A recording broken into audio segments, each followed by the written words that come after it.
So whatever, I'm fighting a custody battle because my kid's father, the cop, sent custody papers to a residence that he knew I no longer lived at because I asked him for help with rent.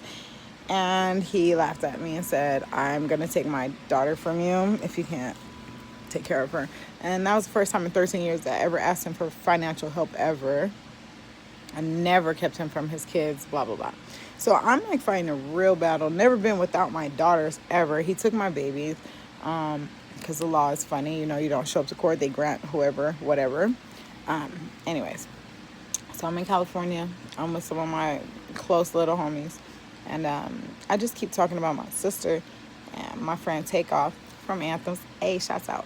Anyways, he's like, why don't you call the hospitals or whatever? Just she's on your mind, obviously. Just call around, find out.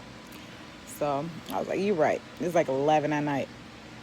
When I tell you I was in Vegas at 2 a.m. at Centennial Hospital with my sister that's been there by herself for 3 months and nobody knew she was there. Like, I called the hospitals prior, but I did not spell my sister's name properly. Kristien. Like, I did not spell her name right. And, well, I knew her name, but, like, I didn't know that her first name and last name, because of the letter difference in the first name, like, oh, that cancels out her last name. I had no clue that this whole time, I was only looking for her for, like, about 2 months. A month I was begging my mom for her number, but I was, like, semi looking for my sister for, like, 2 months. But, yeah, who would have thought that one letter, the K instead of a C, was the reason why my sister was alone, at least without me. Now she's alone because I'm just weak. And it's really hard to watch your big sister rotting like that. You know what I mean? Like, especially under the circumstances. So whatever. Me and moms, we had a private investigator check out the situation on my sister and why she ended up in the hospital like that.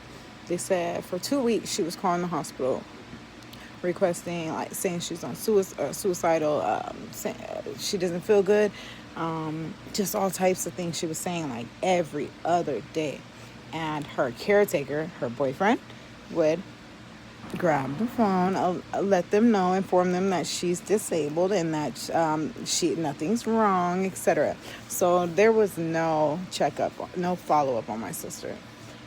She ended up taking a shower, falling, hitting her head due to her seizure, and she was without oxygen for 10 minutes because that scum did not call for help.